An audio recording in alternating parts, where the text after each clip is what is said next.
That guy that said that, he's a lawyer. We all set? There we go. Good morning, everyone. Thank you for being here on Wednesday, April 12th, 9 a.m. for the Kane County Human Services Committee. Could call roll and make sure we have quorum. Allen, Kenyon, Here. Lewis, Who's here? Silva, Here. Tarver, I see him online. Mr. Tarver, Linder, Linder here. Surges. Serge is here. You have quorum. Beautiful. Mr. Tarver, if you can just let us know when you're online, that'd be great. Oh, I'm Miss sorry, Allen. Mr. Surges, I am here. Thank you. Perfect. Thanks so much, And I do see Miss Allen is here as well. Miss Allen. Deb, are you here? I am. Good morning. Sorry. Thank you so much. Okay. Mr. Kenyon, can I get a motion for approval of the March 15th, 2023 I minutes? would like a unanimous consent to approve of the minutes. All in favor? Opposed? No objections. I don't believe we have anybody signed up for public comment, nor do I see anybody online. Monthly financial reports. I believe they are attached. Were attached to the packet. Financial,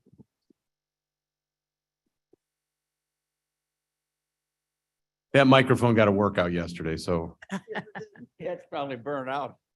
There's a new one coming. financial reports are attached. If anyone has any there we go. questions, happy to answer them. Any questions on financials? Thank you. Department, and we are moving a little bit quickly today to get to some larger items.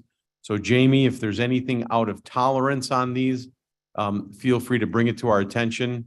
I do know that there was some questions regarding MERP a little bit. Did those make it to you? No, if you let me know what the questions are, I can do my best to answer them. Okay. I think there was some confusion as to what MERP is and how we are advertising it, maybe is the right way to say it. How do we get it out to the employees to let them know what it is and how it's utilized? I have assured everybody that we've seen an uptick in MERP, which is nothing but good and positive. But that was the only thing that I had in here that I had an asterisk on, so.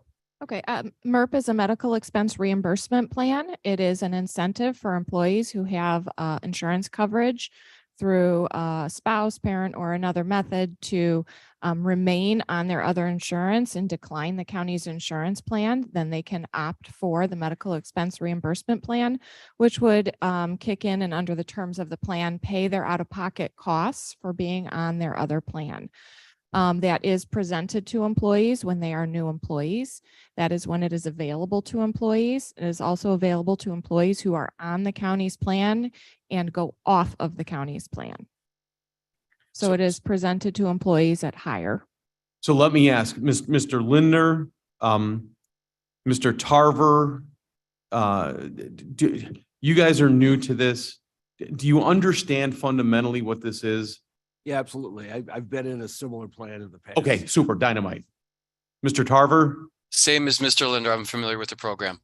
dynamite. And then anybody who's not on committee, you have any questions with this? Mr. Roth, I don't know if I filled out the form. pull your microphone in. There you go. I don't know if I actually did the form when in December. Is it too late? It's a one-time offer. It is a one-time offer within the first 60 days from hire. Okay, so thanks. I'll go back and check if I did it. Okay, dynamite. Okay, without any question, Jamie, is it okay with you today to just say, is there anything outside of tolerance? Yes, for items A through E, those are our normal reports. There's nothing within them that stands out that I feel needs your attention, but if you've looked at them and have any questions, I would be happy to answer them. And next month, we will get into detail and recap both months. Annual Ethics Advisor Report, item F. This is just a housekeeping item. So annually, our ethics advisor does include a report for the committee. It was also emailed to you, Mr. Chairman. So if there are any questions on it, we'd be happy to answer it, but it's just a housekeeping item that annually our ethics advisor does send a report. And as this exists right now, we do not have an ethics advisory panel. We have an individual. And could you let us know who that individual is? That individual is Grant Wagner, former judge. His information is available on the HR page of the county's website, contact information for anyone who has any questions pertaining to the ethics ordinance. And to recap, how many instances did he have to review this year? If you want to scroll down to the report, it's included in the packet where he has given his brief information about all of his responses that he's made. Oh, you're not. Come on. Scroll down to the ethics advisory report, item F.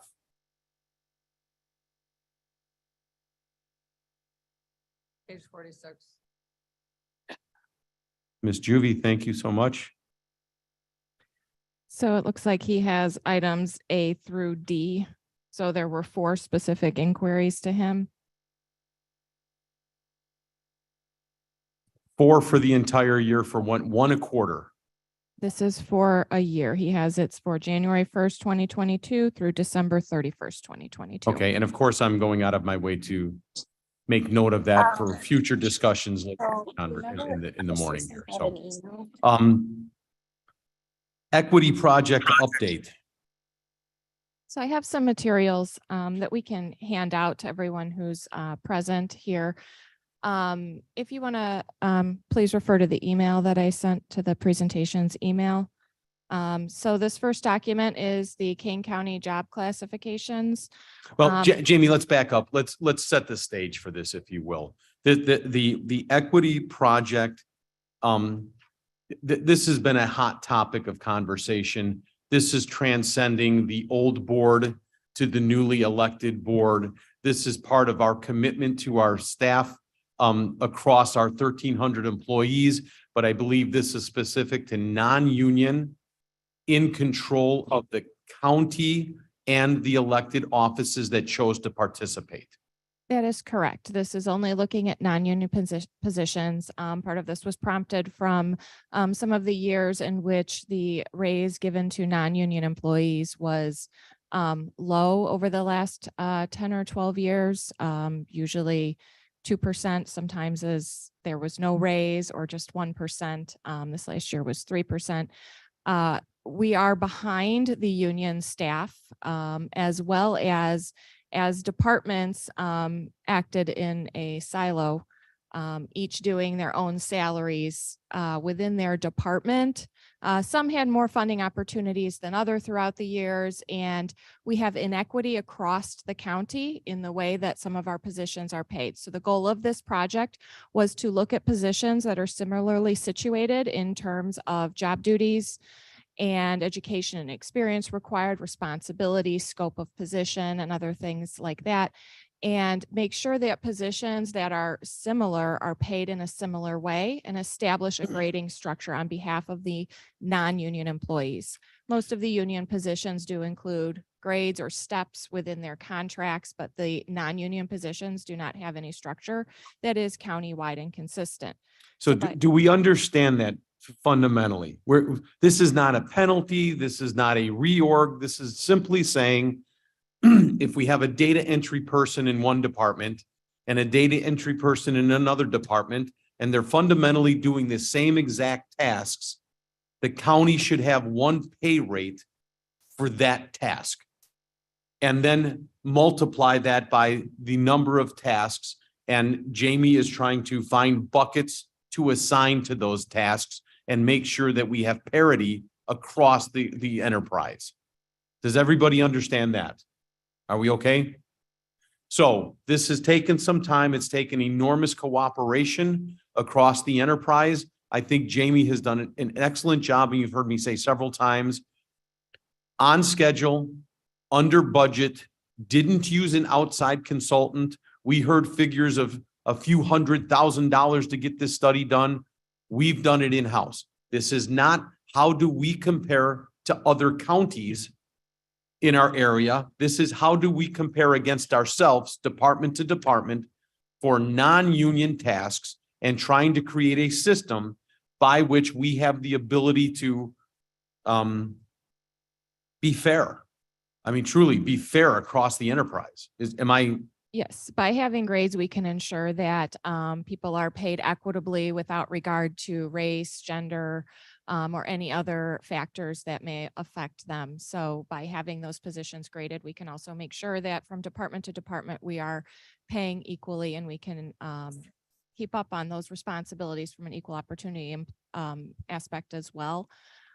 Also, once we do have this established, we will have an opportunity to address the board with regards to cost of living raises for the entire county as a whole. So we can advocate on behalf of all the non-union staff for external equity when the time comes. But in order to do that, we first need to establish that internal equity and develop this structure so that we are able to make those comparisons equally across all departments. so if I can interject just a bit on, and I don't want to speak on behalf of Mr. Onzik, who I respect enormously, but Joe's notions in the past year or two have been structural budgeting. And how do we look at what our needs are going to be in upcoming years? Without having this in place, I don't know when it comes to wages, I don't know how we structurally plan without having this bedrock, this foundation to build upon. Again, this is just a first step. There will be another step for external equity that will be coming, but we need to get this under control. Am I Correct. on Once- firm ground with that? Yes, once we have this under control, then we can evaluate the county as a whole in terms of external equity, which is currently very difficult as each department comes to the board to take their turn telling you their department is underpaid and they need an increase in wages, and the board is left to weigh which department to give that money to.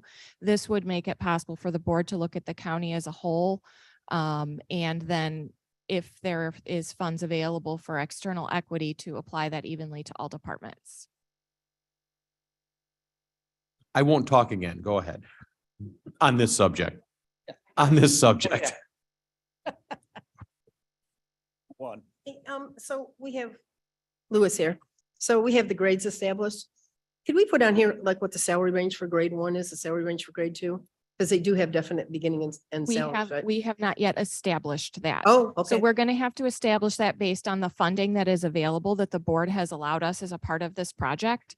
So as the stage that we are at now, as we have first need to determine which positions fall into which grade. And Mr. Surges had talked about looking at the tasks the employees do, but because this county is so diverse, tasks cannot really be entirely what we look at. And there are a few cases where tasks are very similar, but in most cases, because there is so much diversity among the employees, we have everything from people working in roadways to repair streets, to attorneys, to data entry people. We really have every type of employee that exists in the world somewhere in this county. So we had to look at some other factors, such as whether the job duties are administrative in nature, whether the employee has impact beyond the scope of their own tasks, whether their job is rote and they're following the instructions of another. So these documents help describe the factors that we used in determining grade. The position examples that are included are just examples of some of the positions that fall into that grade, certainly not an inclusive list. This first documentation that's up on the screen now is talking about, generally speaking, most of your non-manager positions or non-supervisory positions, although in some cases, some of them are included on the list. This really looks at the job duties. In some cases, a working manager may fall into some of these categories. However, this is really looking at the job duties that the person is performing. We also have some mitigating factors to these. While a person may fall into a position of a fairly rote job description, if they are, for example, doing their job in a location that's dangerous, that may affect their grade. So there's, on the very last page, there's just an example of some of the mitigating factors that were taken into consideration when looking at grade to see if it's possible. So we've tried to take really everything into consideration when looking at this. We are working with the departments on making sure if there's mitigating factors present that they told us about, that those get added to the job description. Using the example I used, if someone is working in a dangerous location, that needs to be included in the working conditions on their job description. Some of the other items that are up there, if there's a special certification or state board that has to be passed for the position, that may affect the grade. So there's a number of things that we took into consideration. If you want to go to the next document, Jamie, I'm sorry, of the 22 different buckets, categories, structures, yes. with all of the different subgrades underneath them, how many employees, for context, how many employees are we talking about this is subject to? So the number of employees is around 600. Okay. Among those 600, if you look at this 9-page document, we have a lot of individual job descriptions within that in the upper 500s. So almost everyone has a different job description, which just, speaks to the size and scope of this project that we did actually have to review. And we're not talking about 50 or 60 people. We're 600 people. So out of 1,300 fluctuating 1,350 union and non-union. So among this list that is up on the screen now, the Kane County job grades, this is where the positions were graded. This is an inclusive list of all the positions that we did grade. Some of these positions, bailiff, for example, there are quite a few people that have the same job description, but many of these positions are a single individual. We didn't include that number on this sheet, but as we go through it, you can see that there are quite a few positions in each grade.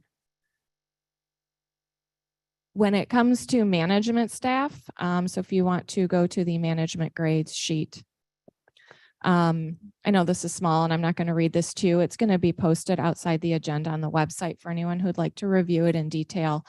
This really shows the scope and impact of employees in each grade level and the kind of characteristics that fit each grade level. if I can interject just one thing here, one of the challenges that Jamie had during and Jamie and her staff, her team had with this, we had several departments that would come up and say, but my data entry person is so much more than that. They handle this whole section of our budget. They handle this whole portion of our department. Well, that doesn't make them a data entry person. And if they are a data entry person, they shouldn't be doing that other stuff. We might need to look at that department a little closer and maybe reorg chart that. Am I remotely? We're not addressing anyone's org chart. We're accepting them as they are. However, in instances like you talked about, that is true. In some cases, if we have people doing tasks that were not a part of their job description, then that were a part of someone else's job description, that could not be used as justification to change the grade of the job description we were looking at. They had an option to adjust their job descriptions to meet what the person is doing, or the job was graded on the description that they were hired for. If a person is a particularly competent individual that has taken on tasks that are beyond their normal scope, there is a lot of space within the range for the supervisor to address a particularly meritorious employee within their job range. But taking on extra tasks beyond their job description does not actually change the grade of the position. That would be what the entire range is for. Does anybody have any questions as we're going around? For the newer elected officials, some of this has been kicking around in the background for a while, and I invite you, I welcome Mr. Linder specifically, as vice chair of this committee, we can get as in-depth and granular as you want to with this, or we can stay high level today Our goal was to get it done by this meeting. I believe we're not substantially, I believe we're there. Am I mistaken on that? We're going to review this final list with the departments. There may be an opportunity of something, looking at the other positions in the grade isn't where it fits, and then possibly do some tweaks as we meet with the department heads on these final lists. I just wanted to make sure that the committee was kind of aware where everything fell, give everybody an opportunity to review these documents. Let me know if you have any questions or concerns regarding the criteria that were used to grade these positions.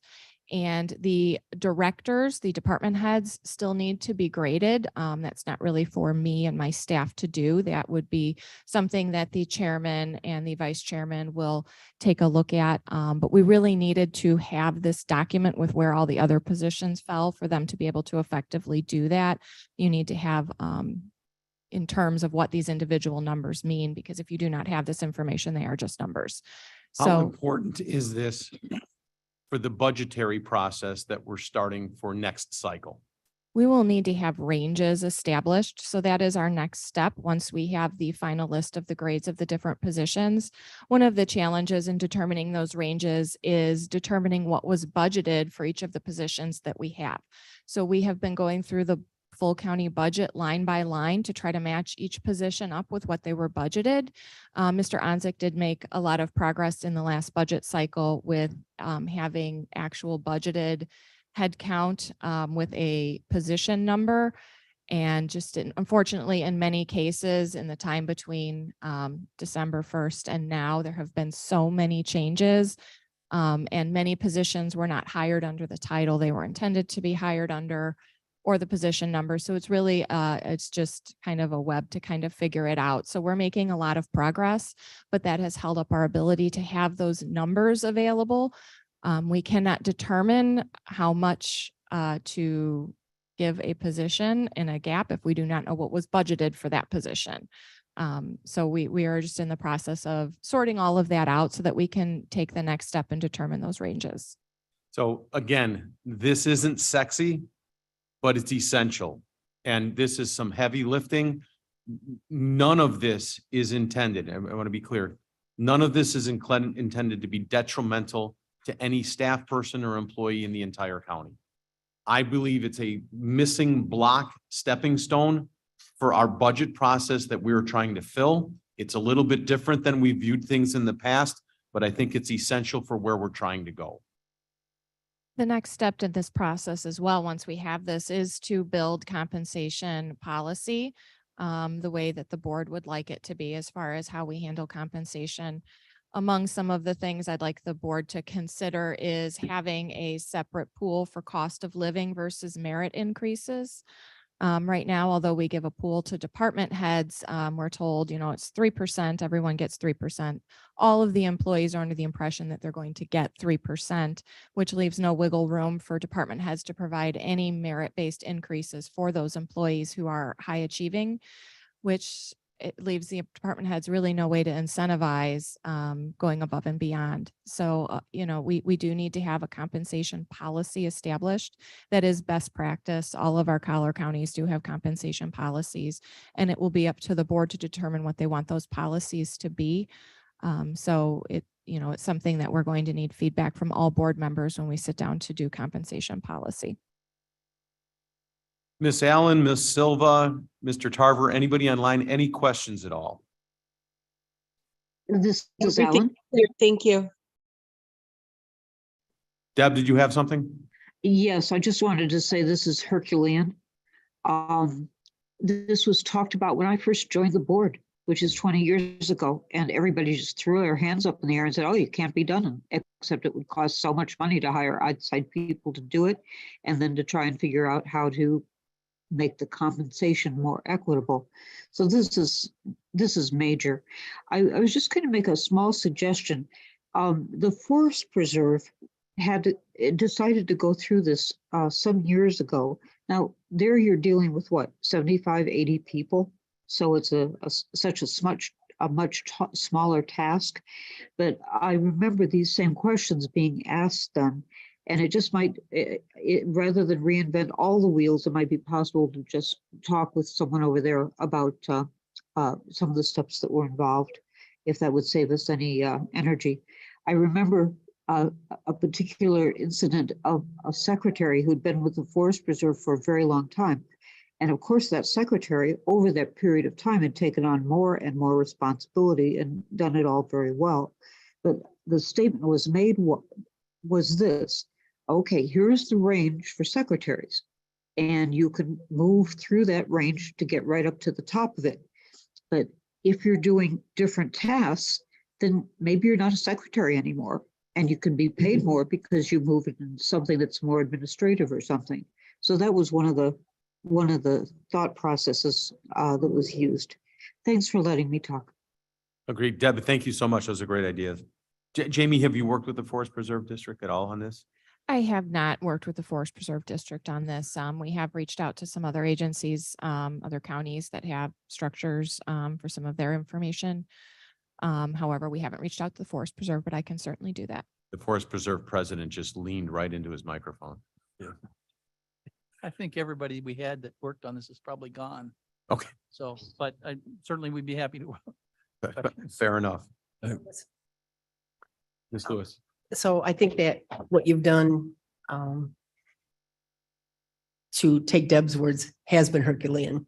When I got on this committee 5 years ago, I was shocked we didn't have this already in place, because this is kind of like standard practice in, HR. Nothing against you, and you've done an amazing job getting all this together for 600 employees. And I think your structure is great. I don't see any, big flaws in it. But I think getting all these department heads to classify their people within this range and then coming up with the ranges is going to take quite some time. So I think you should just plow forward, and everything you got going is good. We're pushing forward, and I just really need to throw some credit to my team. They have been huge in supporting this project. Amanda, our senior HR generalist, has sat in all of these meetings with all of these departments and really done all the organization and record keeping as we've had these meetings. And it has been a tremendous amount of work, and I'm very proud of them. Mr. Linder, 1 second. Christine, thank you for being down here today and helping out and having a second set of ears. Very much appreciated. Mike?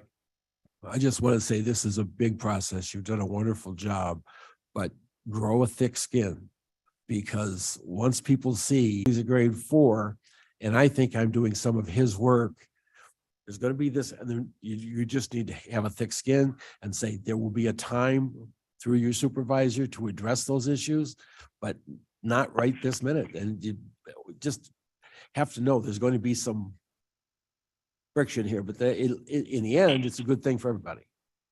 And I'm sure there certainly will be. When we did sit down with the departments, one of the things that we were careful to take into consideration was any internal hierarchy or internal, understood, pecking order within their staff, to make sure we honored that if that was already established. Good.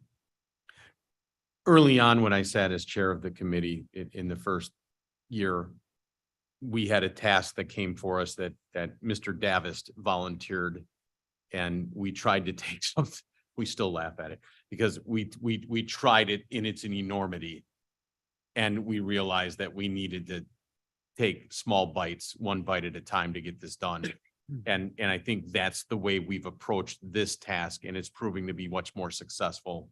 And we appreciate that Jamie hasn't dropped the ball on this, hasn't let her foot off the gas, understands the deadline process that everybody's looking at, and thank you. Do we have more to go on this, or are we okay to move on? Only if there's any other questions. Anyone online?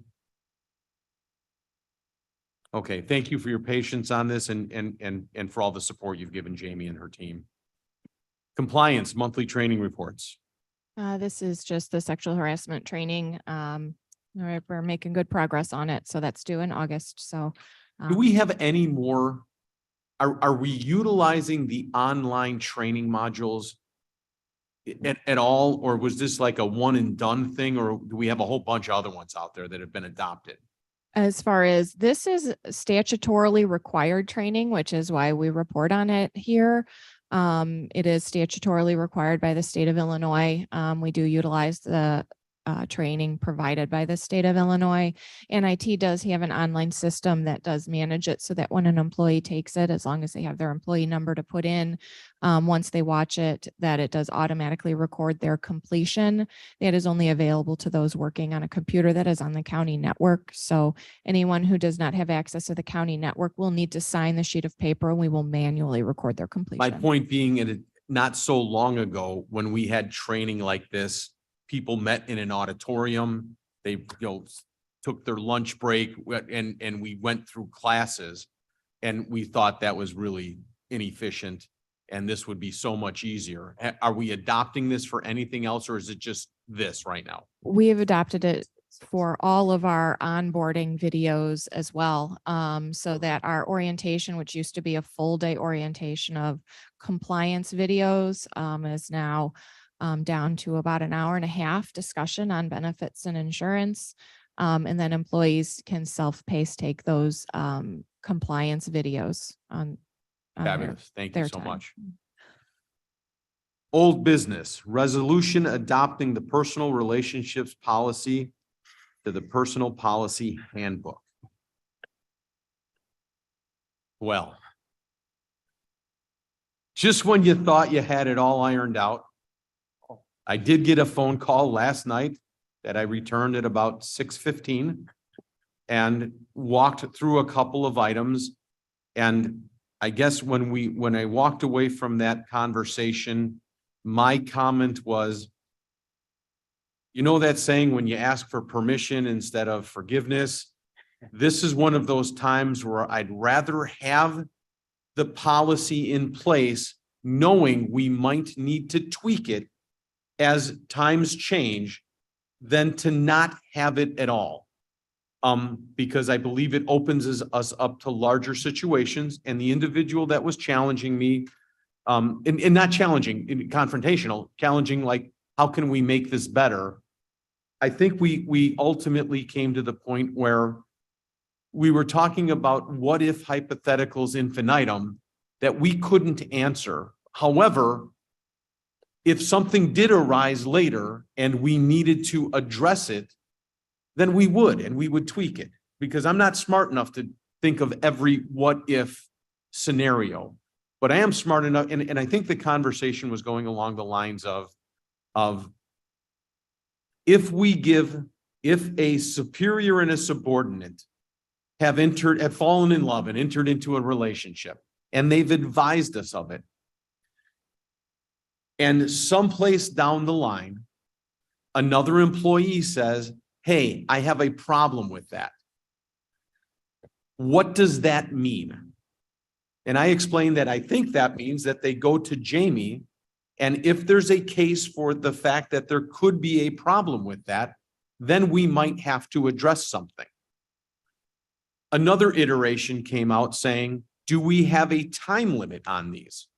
So does the person have to come every year and say, I'm still in love with that man or that woman, and do we have to re-up it? And I said, I don't think so. I think it's just an acknowledgement, and it's in perpetuity. It is what it is. And would I expect somebody to say, hey, we're no longer in that relationship? Would that be cordial? Sure, it would, but I don't believe it's a requirement. These were great questions, and hopefully I'm the individual that asked them, hopefully I'm characterizing them true as could be, but I don't have answers to that. And I don't think there is an answer to that, but I'm much more comfortable having a policy that we can tweak. Let's review it next year. And I believe my conversation ended by saying, I have no problem and will ask for support to move this forward, but I will also put on the record that we will review this in 12 months and see how many situations arose. Is there anything that we need to tweak? Is there something that we missed? And possibly look at this on an annualized basis or a biannual basis to see if we're staying current with the times. And as long as I have that on the record, I'm okay asking for your support to move this forward one more time, unless there's something else that someone has. Of course there is. Madam Chair. Should we Well, let's motion and second and then Yes, go and into then have the discussion. discussion. I Yes. believe that's accurate. I would like to motion. I'll second. Okay. Discussion. Linda Lewis, go into discussion. Madam Chair. Thank you. Well, on a beautiful spring evening, I was outside and I had a chance to read about relationships. And I just have, and I do support what you said. And I agree with you wholeheartedly that as a whole, it should be passed. And we can then adjust it as appropriate as we get perhaps some feedback. And we can be flexible with this and be adaptive. But the one thing that I do question is love, all right? Our relationships. Is And what? Love, Okay. LOVE. Now, when a person falls in love or interested in somebody, it doesn't happen overnight. Even if people say love at first sight, it does take a little bit of gradual time to get that spark into a fire, should I say. I'm being very metaphorically, sitting outside on a beautiful spring evening.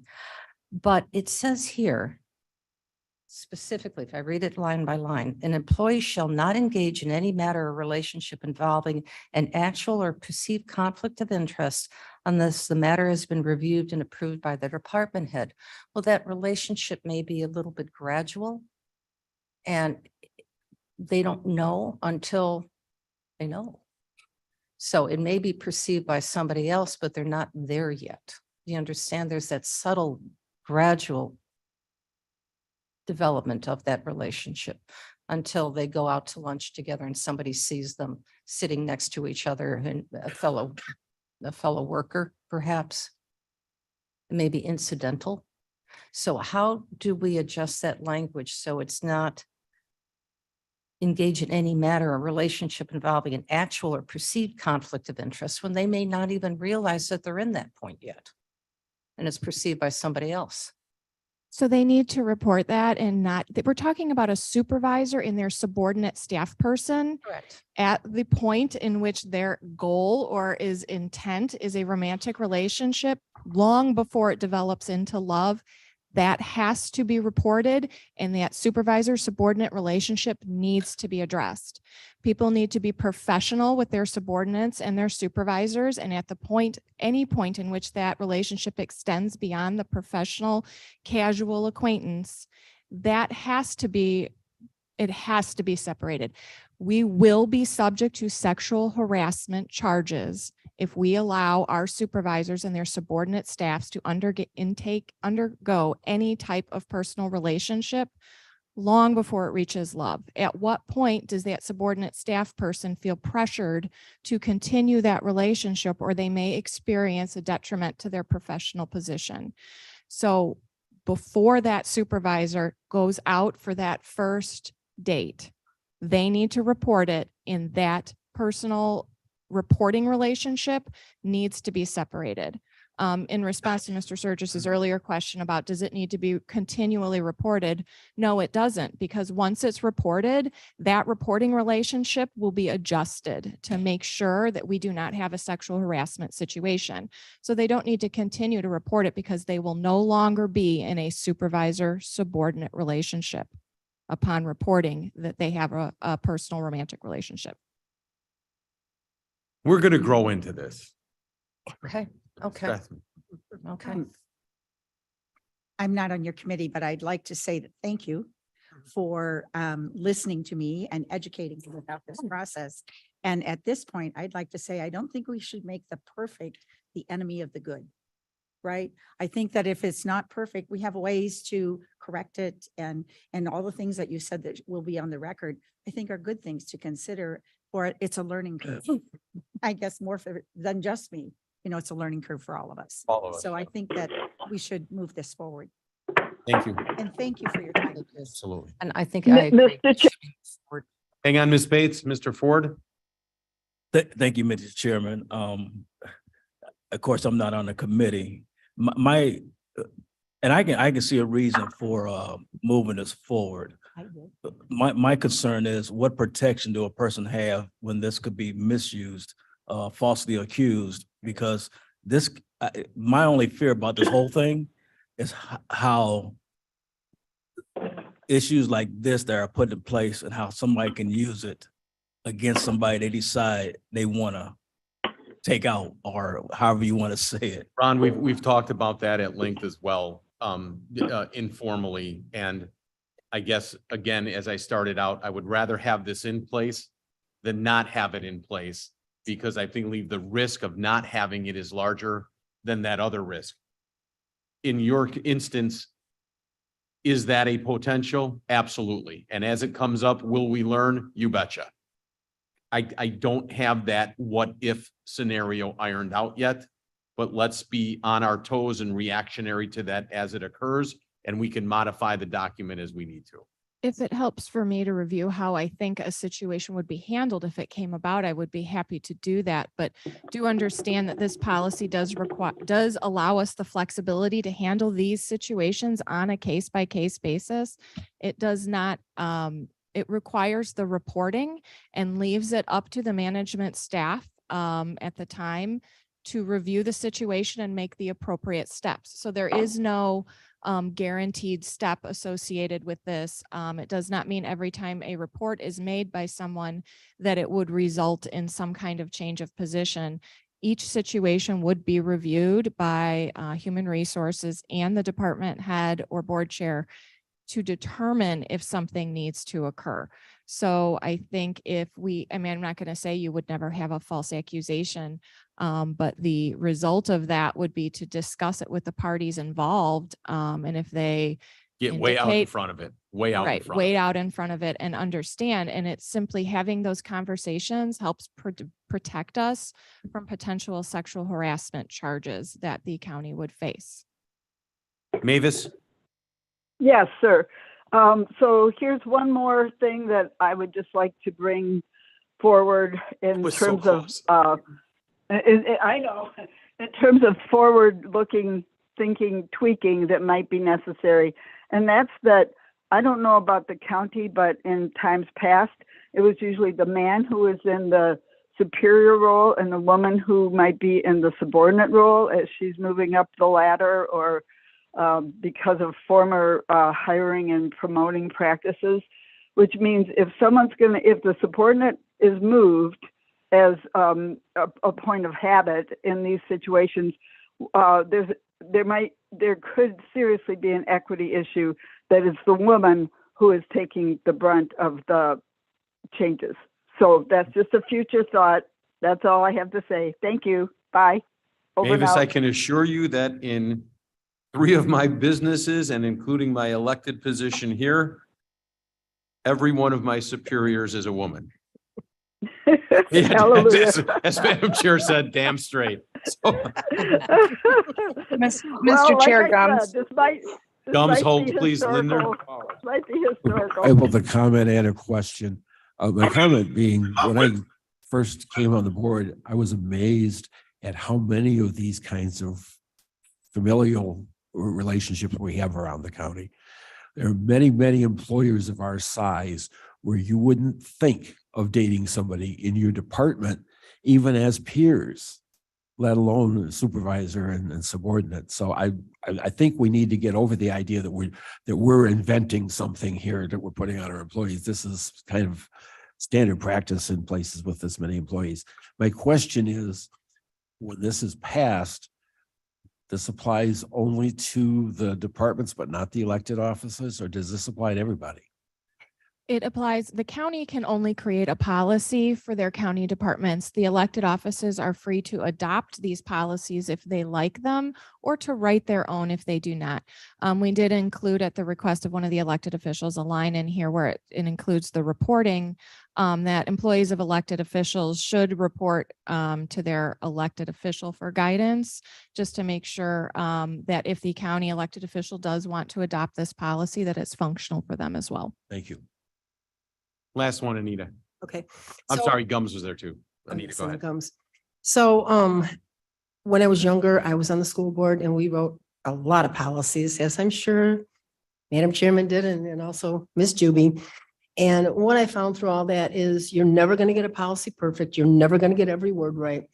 But these should be living documents. So we will not be able to write into a policy every last little what if scenario. It's just never going to happen. So if we get it 90% right and our lawyers and everything say, yes, this is good, we need to adapt it. We need to move on so we can get more of them done, so we can review them more often because the world is changing very fast. We cannot spend 6 months on one policy. That's just my opinion. Ms. Gums, and then I'd like to call the question. Thank you. I just want to say I love you all. And I had to get that in there because it's who I am. I have a house full of crazy people and chaos, and I even love them. So my 2 cents is that I love you and I miss you. That's it. That's all I got for you. That said, could we, Ms. Gums, thank you. Supervisory relationship now. That's right. I love you too, Madam Chair. Sorry. love you too, Commissioner Gums. Aw, thank Mr. you. Shepro. Just a point of the legal framework.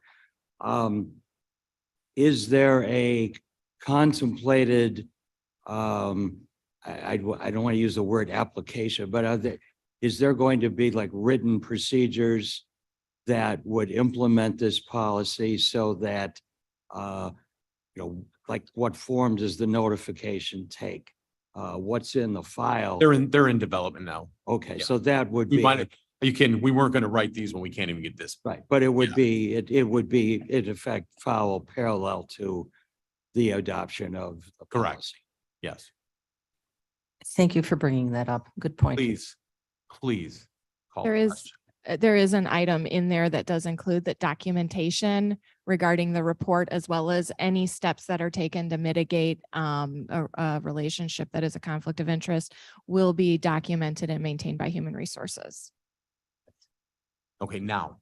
Allen, Alan, I. Kenyon, Yes. Lewis, Louis, yes, please. Silva, Silva, yes. Tarver, Tarver, yes. Linder, Linda, I, Is that a yes? it's a yes. Surges. 3 yes. Or just yes. Passes. Item 9A, resolution under new business. Mr. Chair, Mr. Chair. Yes, may- Mr. May I Tepper. note that this needs to go through executive and the full Yes. board also? Oh, I wouldn't have it any other way, Vern. Item 9, new business resolution authorizing fiscal year 2023 budget adjustment for consulting services. Jamie, this is just housekeeping, correct? Yes, this is something we need in our emergency management department, just some consulting services, and this is just a budget adjustment. It's a very reasonable price for some very detailed consulting services. It's $5,000. So moved by Lewis, second by Kenyon. Any discussion? Please call the roll. Allen, Alan, I. Kenyon, Yes. Lewis, Louis, yes. Silva, Silva, yes. Tarver, Tarver, yes. Linder, Linda, yes. Surges. Yes. Passes. Item C, resolution authorizing number of procurement cards issued to the Department of Human Resource Management. Did I miss B? Let's go back to B. I'm so sorry. As I'm reading it, resolution, item B, resolution authorizing contract for co-interim executive director of finance and associated fiscal year 2023 budget adjustment. Jamie, why don't you bring us up? This is to authorize a budget adjustment to allow for Mr. Sarbaugh, who you met yesterday, to continue as the co-interim director of finance and work on our budget. So this is authorizing that and the budget adjustment to cover those wages. I will motion that forward. Looking for a second. Got Ms. Lewis? Any conversation there? Please call the vote. Allen, Alan, I. Kenyon, Yes. Lewis, Louis, yes. Silva, Silva, yes. Tarver, Tarver, yes. Linder, Linda, yes. Surges. Surges, yes. Item C, new business resolution authorizing number of procurement cards issued to the Department of Human Resource Management and each of their transaction limits. Jamie? This is a housekeeping item, just showing our P card. We have a single P card issued for our department that Christine Miller holds just to handle any expenses we need to purchase by credit card, Is there a limit to that? $1,000. Okay. Looking for a motion? move it. Mr. Kenyon, second, Ms. Alan. Lewis. Gums seconds. Well, Gums can't second. That Oh, was- Alan did. I'm sorry. Alan seconds. Any conversation or discussion? Please call the vote. Allen, Alan, I. Kenyon, Yes. Lewis, Lewis, yes. Silva, Silva, yes. Tarver, Tarver, yes. Linder, Linda, yes. Sturgis. Surges, yes. New business item D. Vince, is that what you've been here for? And I'm sorry we didn't bump you up, but we're trying to move fast today. Yes, Vincent Coyle from the King County State's Attorney's Office. This is the resolution dealing with the ethics ordinance, specifically the Ethics Commission, that there was a discussion last meeting. So this draft was prepared for today's meeting. So if I could be so bold as to just step forward and say, right now we have an ethics person who is a prior judge. He reviewed 4 cases in this entire year. It doesn't seem like overwhelming amount, but there is a notion that we shouldn't be leaving it in the hands of one person, that we should have an ethics committee or an ethics panel. I don't have a feeling on this. I think we're creating bureaucracy that doesn't need to be there. That is just me personally. There are others that feel that absolutely we need this commission. Vince, what does the state's attorney feel? And Mr. Shepro, I'm uncomfortable with leapfrogging past you on this. I don't understand the I roles, have a but comment, but a historical comment, but I would defer to Mr. Coyle. So I will give just a quick explanation, and then always any advice from Mr. Shepro is always appreciated. So the ethics advisor handles inquiries on guidance. So it's not really dealing with actual complaints of ethical violations from the code. So they're kind of separate and apart. They're two Interesting, different okay. things. So if someone has a question about their ethics and they want to go to the ethics advisor, they can ask a question and then they get a response. So I didn't look at that report from before, but possibly that was the numbers that was in reference to, where the Ethics Commission is dealing more with ethical complaints and having hearings regarding that. So there is the difference. Yes. who hears the complaints now? So currently, the way that it's set up is that a complaint would be made and the state's attorney's office would conduct an investigation. One of the issues is it could potentially have a conflict of interest where, as you know, the state's attorney's office defends many of the employees throughout the county. And there could be a situation where the state's attorney's office is investigating a complaint and then will maybe possibly later down the road have to defend that same person. So that is one of the options. Correct. Is there a cost associated with creating this commission? My understanding is that there would be some sort of cost that would probably come with getting ethics commissioners to serve on this board. So this would be a paid position to those commissioners. It would have to be.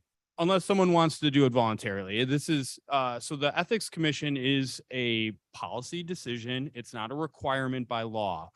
Just as some informational background, the statute authorized the Attorney General's office to create a model ethics ordinance. And in doing so, they created also the Attorney General's office an ethics commission.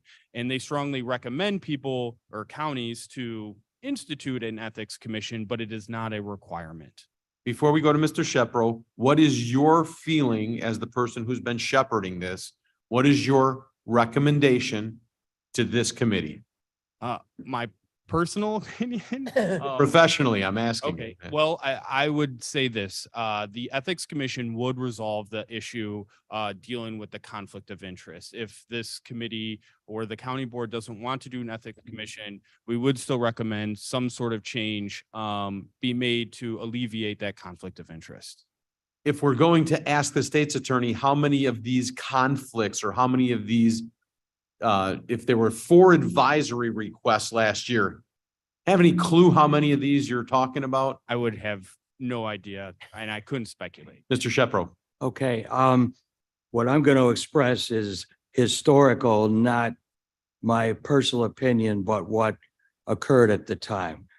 As Mr. Coyle said, when this legislation was passed, this county board had the decision to go with either an ethics advisor or with the commission. There were discussions at the time with Mr. Barsani in the state's attorney's office.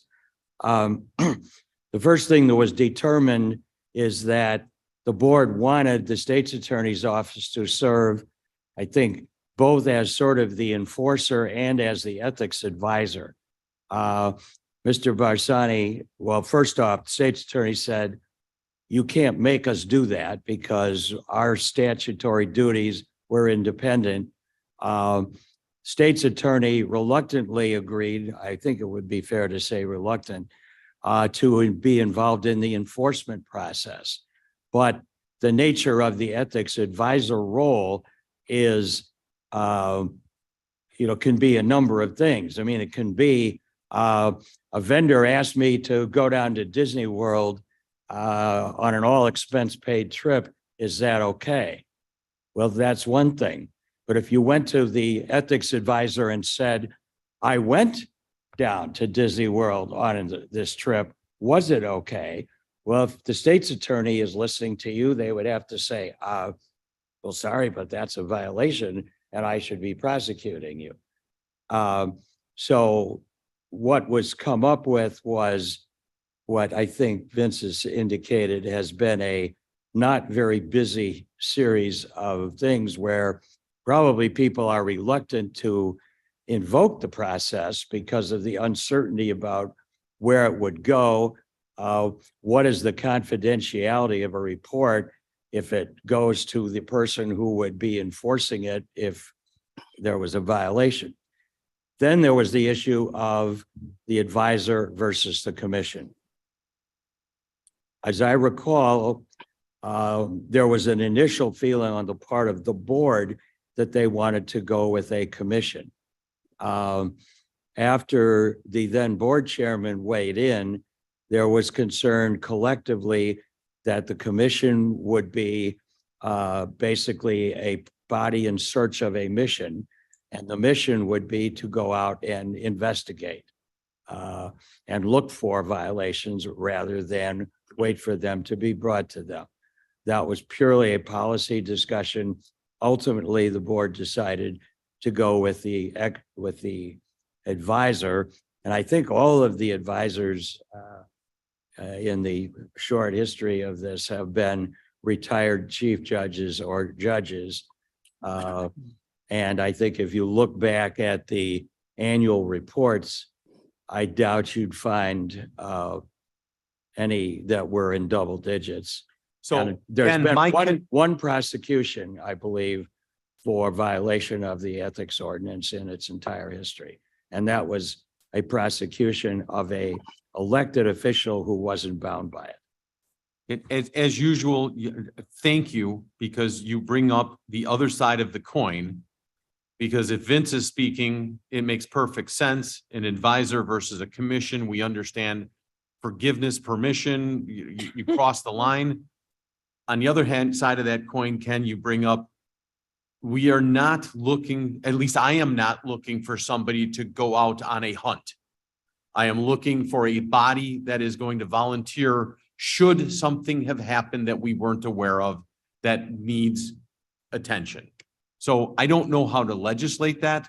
I'm certainly comfortable asking members of this committee to move this forward to executive, where I believe a bigger group, broader group can have a look at this. I certainly understand both sides and I'm happy to run this around the horn and say, Ms. Lewis, do you have any concerns here? I have a question, Lewis, here. So advisor, does that mean that we have a phone number that I can call somebody up and say, hey, I'm a board member and I got offered Yes. something? Okay. And so like right now, I would not know who to call. I mean, so maybe we just simply have to have like that available, like we know we have an EAP, we know we have, if you have sexual harassment things, we know those numbers, but I didn't even know we had an ethics person. So maybe it's just a matter of in the beginning, we publicize it and delay this to see what, if this is a big issue. 4 doesn't sound like very many, but maybe as it becomes more accessible to people, maybe it will be. Mr. Kenyon, What? questions on this, comments? Miss Allen, I won't need the advice. I'm good. You gotta ask. you're for it, you good. know what it is. Mr. Lindner, You've got Cheryl. Are we talking now just about whether or not to do this, or are we going to nitpick the language of the resolution? we're just speaking. We're conversational at this point, but I would be looking to move this forward unless conversationally people are saying, we're not even ready to do this yet. I think it needs to go forward. I have some questions about how the board is composed, but we can nitpick that later. Okay, Mr. Tarver? I agree with Mr. Linder to move it forward and create that additional body by the. Thank you. More information Miss- out. Thank you. Ms. Silva? Agree, thank you. Mr. Teppi? Ex officio? My comment would be, we need a way to be able to call someone, as Anita mentioned earlier. She doesn't know who to call if somebody offers something. And I agree with that. We need a way to, So we have that and we can publicize it. The question at hand is creating a second tier, a commission for if something has in fact already happened. I don't think we've got enough of a problem to do it. Ms. Parag, May I add a point too when you're ready? pardon me? I wanted to add a point that I just discussed with Vince. Okay. Right now, the ethics advisor's duties include giving advice. But if in the course of a consultation or a complaint, which is made to him or her, the flow would be that they would then be supposedly required to take that complaint to the state's attorney for action. So it's not. Ken, are we simply- suggesting that this commission is a binding authority? I believe- Vince, are we suggesting that this commission is empowered then? That if a grievance or something came up, Correct. what is their ultimate authority? Are they just saying, hey, we agree with you, take it to the state's attorney? No, they're empowered to. Yes, they will receive the written complaint. They will make an assessment on that written complaint. And then if they have to, if they choose to go forward with a hearing, they can do that and then assess penalties or disciplinary action. It's kind of a big deal. I mean, think about it. It's kind of a big deal. So, and that's why I'm saying, I personally move it forward for conversation. Ms. Parag? I agree that we need to define who is going to be on this commission. I would not support having any of the board members on that commission because they have vested interest in that. We're a small board of 24, unlike the state legislature, which has over 100, and as well as additional state senators. They have a large pool. We have a small pool. And if we allow board members to be on this, we're putting board members against board members. I was not under the assumption of board member. So Vince, does this give shape as to Who's on it? who's on it or how this works, or is this just the beginning point? This is the beginning point. It does not require any certain individual or qualifications. Our recommendation would be, again, similar to the ethics advisor. Hopefully you can find retired judges that be willing to step up. When you have the thought of board members being on this commission, that could raise other conflicts of interest Absolutely. issues. So we would agree that would probably not be the best for the ethics. So this is just really, So before we begin, could we, before we move it up the ladder, could we have that conversation and define who that would be, at least holistically? So that when we move it up to the executive committee, that those. so Sturgis will motion to table this to the next. Second. Thank you. Thank you. Cliff, DuPage County has a commission currently. We didn't know, we're not sure who's on it. We'll gather some more Yeah. information, but if it's okay, is that an all in favor to table or do you need a roll call, please? Allen, Alan, fine to table. Kenyon, Yes. Lewis, Lewis, yes. Silva, Yeah, I'm okay with tabling. Thank you. Carver, Yes. Linder, I understand that we're postponing this rather than tabling, which isn't. If that's the more correct way to do it, I Oh, would is it? Tabling I'm just sorry, I puts it didn't- out there to, I didn't hear that. discuss it at the next meeting. okay. we'll- Postpone. okay. Yeah, just, Then yes, well, no, you just postpone to the next meeting. Yeah. Postpone to I'll- a date certain. Yeah, I'll restructure mine to postpone to the next meeting rather than table. and Surges. Yes. Tabled. By doing that, you save a motion to take from the table at the next meeting. It's just there. Vince, Just one last thing then, if anyone wants to reach out with ideas regarding that specific issue, I invite any to call Vince directly. to email me so I can try to work with any thoughts or feedback as it relates to that issue. I'm happy to do that if they can reach out individually. Thank you. Thank you so much for your patience. We truly appreciate it. You should invite Judge Wagner. Mr. Kenyon, motion to place reports on file, please. Yes. Well, Alan said, consent. All in favor? Aye. Opposed? Reports are placed on file. I see no reason for executive session, correct? All right. You almost made it. Almost. I kept hoping, but I move we adjourn. 6 minutes over. This is a record for you, though. Seconds, all in favor? Seconds for sure. All in favor, aye. Thank you. Aye. Thank you.